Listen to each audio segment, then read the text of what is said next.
Alright, I have plans to release a Squid Game video, but the audio on that motherfucker is trash. So we gonna do it with the tutorial today. I'm gonna teach y'all how to use OBS for a low-end PC, 1080p, 60, crisp, you know what I mean, crisp quality.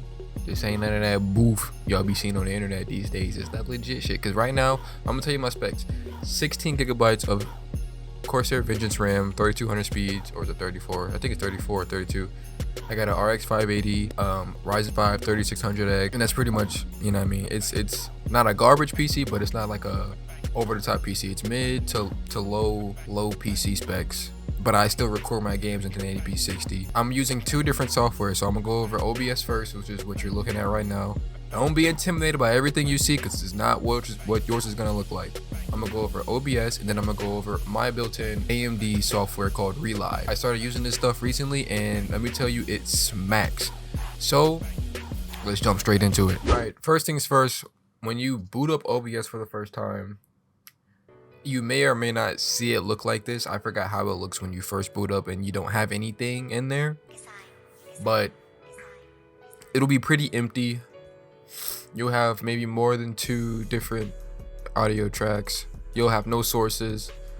What you're done, you'll have no sources, probably no audio tracks. You'll have one scene called scene or scene 1. All right, first things first, you can either make a new scene or keep your regular scene. Me, I'm gonna have to make a new one because I already got prior scenes.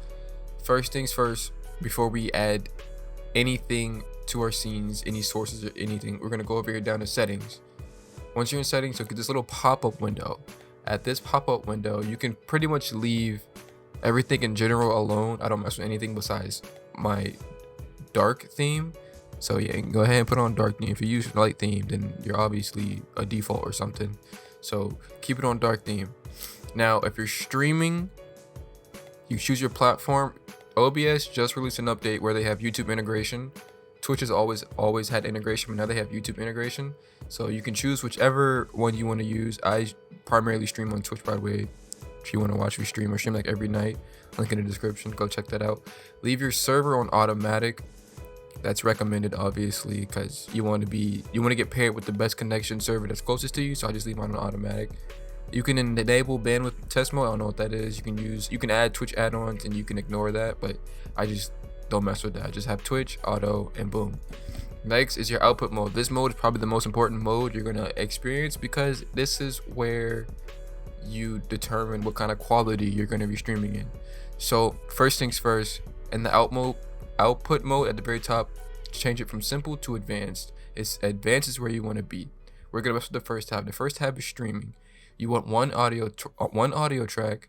If you want to make VODs, you can have a VOD track. I don't have any. Now, if your specs are similar to mine, you are going to want to use your encoder. Mine is X264. I do have H264, but it doesn't work for me for some odd reason, so I'm gonna just keep it on X264. Don't rescale your output. Leave it at 1920 by 1080.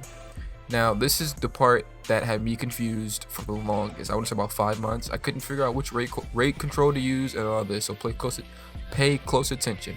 Your rate control, you want to put it on constant bitrate because you're streaming. You want that to be pulled, you know what I mean? You want your bitrate to be constant. You don't want anything else. Now, depending on your internet speed, just go to internetspeedtest.net or whatever you use to test your internet speed. Test it. If you have about 10 up, 10 down, you can do between, let's say, like 3 to 5,000 kbps. That's the sweet spot. I leave mine at 5. I don't go above 5. I think 6,000 is the max for Twitch, so I keep mine on 5. I don't have a custom buffer size, and my keyframe intervals are set to 1. You can either do 1 or 2, but if it doesn't work, you could probably make it a little higher. And then your CPU usage preset, I have mine set to very fast. Now, depending on your specs, you might want to change it from very fast to super fast or ultra fast. Anything other than very fast will probably, you know what I mean, bottleneck your PC. So I just keep mine on very fast. I don't have a profile, I don't have a tune, and I don't have anything. If you want something like this, you can watch XposeZvox or whatever the freak his name is. That's that nitty gritty stuff I don't get into, so I just leave mine. Now down to audio. General, sample rate 48 kilohertz, okay? Channel stereo. Global audio devices, all you need is your desktop audio, which is wherever your audio comes through when you're playing. Mine is set to my headphones. I don't have a second desktop audio because I don't need it. And my mic is the mic I'm using now, my Blue Snowball. So that's the mic I use. Everything else is disabled. Meters, I don't think I mess with. If it's changed, you can change it fast. But everything after that, you just keep stock. These are the only things you change. So 48 kilohertz stereo, your desktop audio is your headphones, and your mic is your mic. Everything else you can get rid of. Now down to video. Video is also a very important part to how you will be, you know what I mean, how viewers will see it, how you will see it. Your base canvas resolution should never be lower than 1080 to 1920 by 1080 unless you have like a 4K monitor with 4K spec. Yeah, then obviously you don't need to be on this video. So if you're like me, you want to keep it at 1920 by 1080. Your output scaled, I keep mine at 1920 by 1080 because of the settings I have. I can stream at 19 by 1080. But if your CPU or your GPU cannot handle it, I would change it from 1920 by 1080 to 1280 by 720. And Lanczos and 60, because if you're streaming games, you want it to be as smooth as possible. Now hotkeys, that is solely up to you. I did have a hotkey for recording and stuff, but that interfered with my gameplay, so I just removed it. I just go in and do it manually. Now down here to advanced, the only thing you really need to check for is your general and your video. General, I have my priority set to above normal because I want this stream to be as good as possible, but not too good that it takes away my gaming performance. So I keep mine at above normal. Your render, direct 3D 11, your color format NV12, your color space 709, and your color range full. That's it for that. All right, that's how you do that. Now down to your sources. Now if you're using a face cam, actually we're gonna start with the base. The base would be to add your display capture. So if you're streaming from your PC, you click display capture, you'll add one. I can add my existing, and then it'll pop up the screen that my current screen. So my main monitor, this is what you're seeing. This is what I'm seeing right now. We're going along. Your display capture will be your main monitor or wherever you play your games. After that, you can add another source, and then you can do, if you're using a face cam, you can use video capture device. Me, I have a Camlink 4K, so I will use my face cam, which would be this, and then it'll pop up. Now, once you're here, don't be intimidated. You can always resize it and make it smaller and put it anywhere just like that. That's how you do that. It's pretty self-explanatory. Now, other sources, like a browser source, if you want to see your text chat on stream, bits and all that, donos and all that, that I could probably do in a later video, or you can find another video that's really good tutorials on. That's how I taught myself. Essentially is you would go on like Stream Elements or wherever you get like your donos and stuff. You'll make a scene for it and there, and then you'll save it. It'll be like a browser source. So that will be right here. And then me, I have two. I have one for my chat and one for my donos. The way that works is, once you're done creating like what you want your donos and stuff to be, you'll just copy and paste the browser after you save it. Come in here, click add new, add a browser source,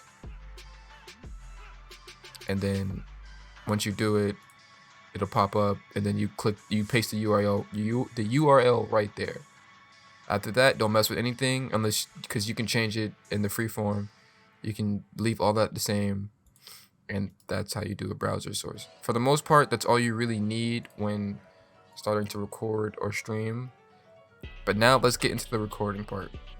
Go back into your settings, go back to output, and go to recording. This is the most difficult thing I have ever done. Keep that at standard. Recording path, that's up to you. I keep mine at face cam when I'm recording. I record mine in MKV and remix them to MP4 when I'm done. One audio track X264, 1920 by 1080. Don't rescale it.